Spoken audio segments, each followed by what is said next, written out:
Hello, my sweets. I made a post today on my Facebook page joking that I should have named my page or my bakery Baking with ADHD. And as funny as that is, I find it very humorous.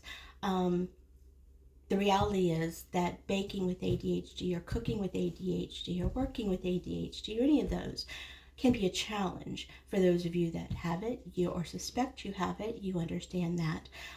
For those of you that don't, it might be kind of hard to understand the challenges that can present.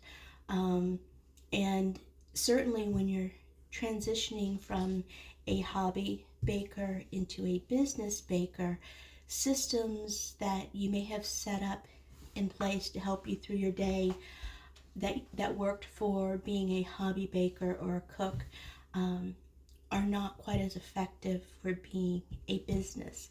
And as somebody that was late diagnosed with ADHD throughout my life, through school, through college, through working kids, whatever, as women tend to do with ADHD because we present differently than men, I've developed different systems to help me make it through my day and stay on task as best that I could.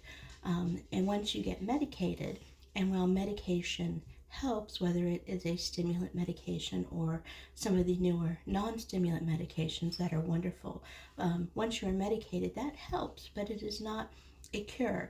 And so it's important to continue to develop and continue to use those systems to help you stay on track. And you're still going to have times or days where no matter what you do, you pay the ADHD tax, which I have done in trying to, several times in fact, in trying to convert and develop my home-based business. So I've had to work on developing some new systems to help keep me on track and keeping product quality consistent.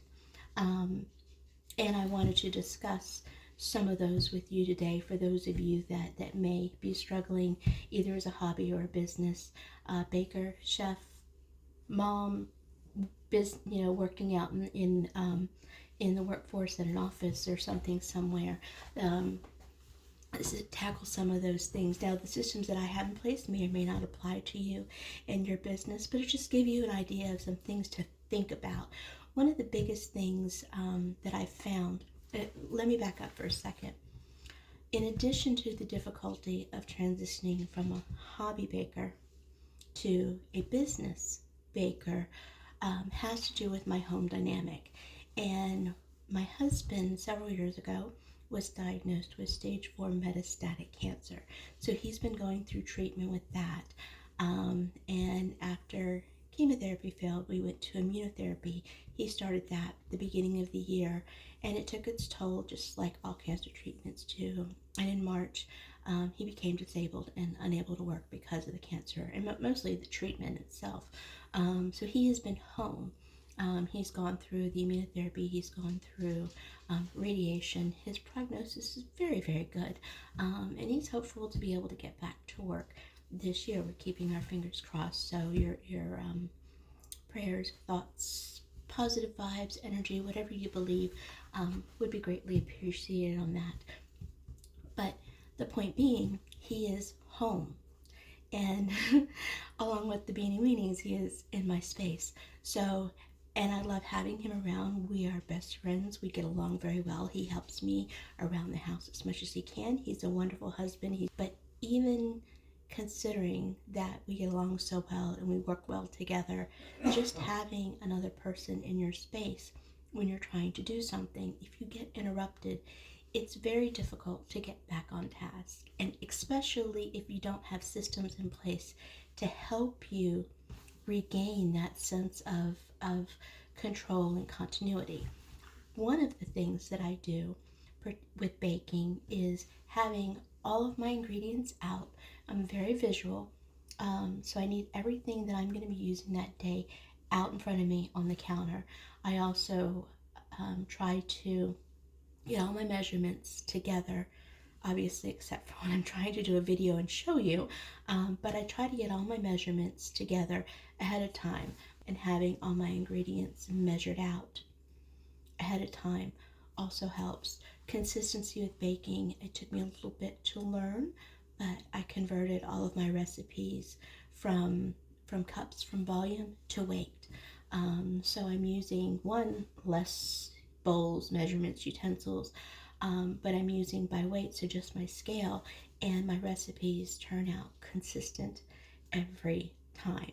And now, if you bake by volume and you have measuring cups and spoons that work out fine for you every single time and you don't have mishaps, that's not for me to say. What works for you is great. I'm just saying what works for me, and who am I to denigrate something that works for you?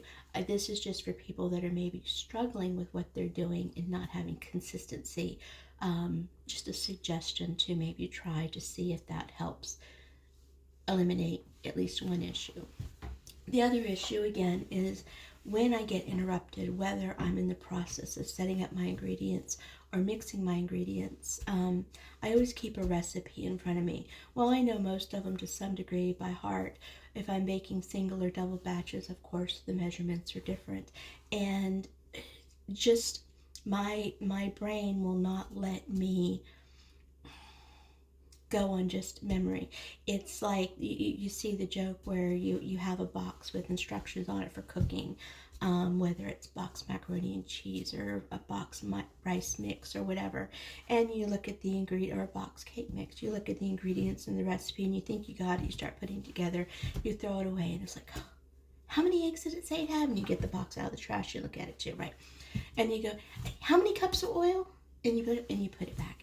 And then, how long was I supposed to boil that? And you pull it out of the trash. And you've already looked at the ingredients and the recipe, the instructions 10 times, but your memory just won't, your mind, no matter how good your memory is, your mind, you're second guessing yourself. And I don't know if that's an ADHD thing or if that's just a general population thing.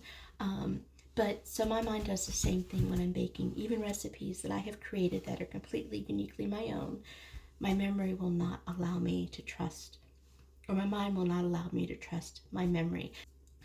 But the problem comes when my husband or dogs come in and interrupt me, or the phone rings and something causes a break in that flow, and then I have to get back. And I want to show you how what I spent yesterday working on. I converted some of my older recipe cards, they're handwritten notes and everything, to a cleaner version to help me get back on track, because I was finding several times in baking, particularly days that I'm doing a lot of baking for orders, had a couple recipes, a couple batches fail, and I couldn't figure out what was going wrong. And last week I had that happen on a recipe, and for whatever reason I happened to recognize what the issue was, because I had the way I had my measurements set up for single and double batch. Coming back and glancing down at the card, I was pulling, I was looking at the amount of butter, and instead of getting the butter for a single batch, I put the butter in for a double batch.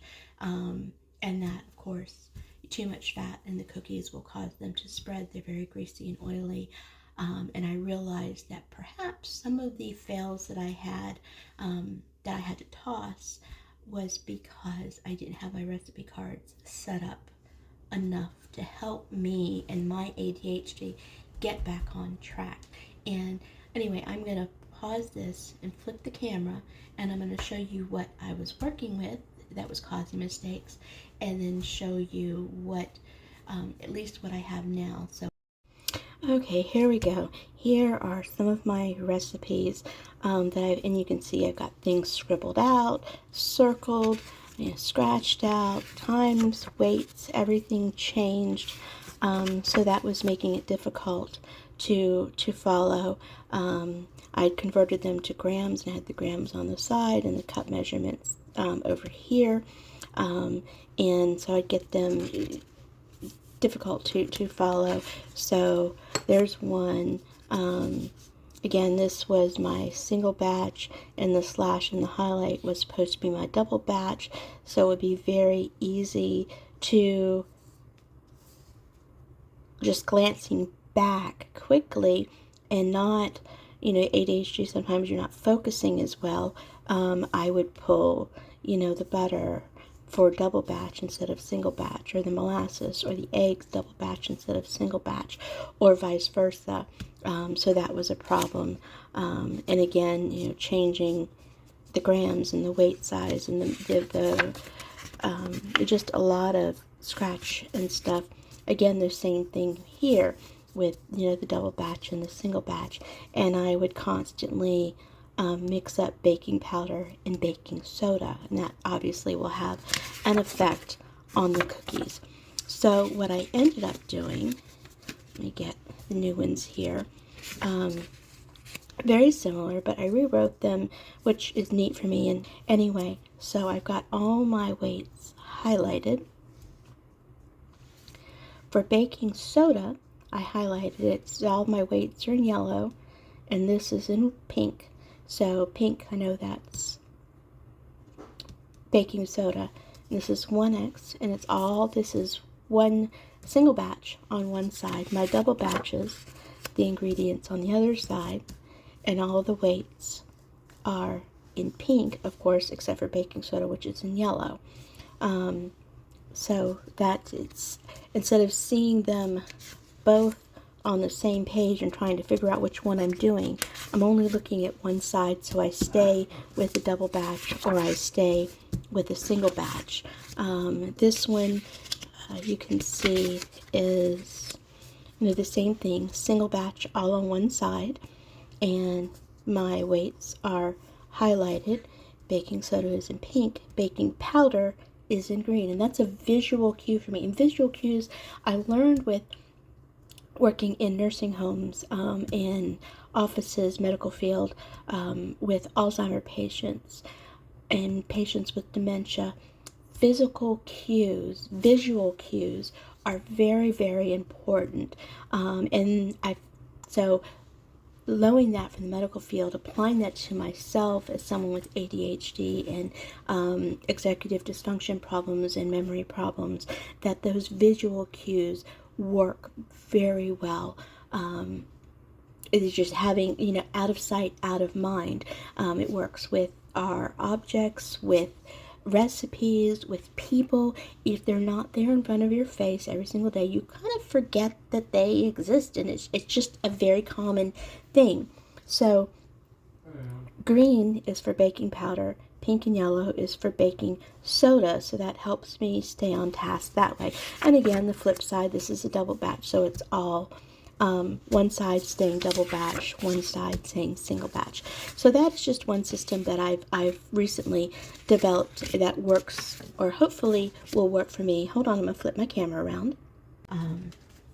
So if you have systems in place, if you've got ADHD or other executive dysfunction problems, or just you are a hyper organized person by nature, and you have certain systems in place that help you in the kitchen, in the house, in life, be sure to comment and share those. They will help everybody. I certainly would love to hear them. I'm always open to new ideas and new ways of doing things to see if they help me, and I'm certain that they will help other people. Anyway, I am going to get baking. I've got some sugar cookie blanks that I've got to make up so I can get my pre-orders out.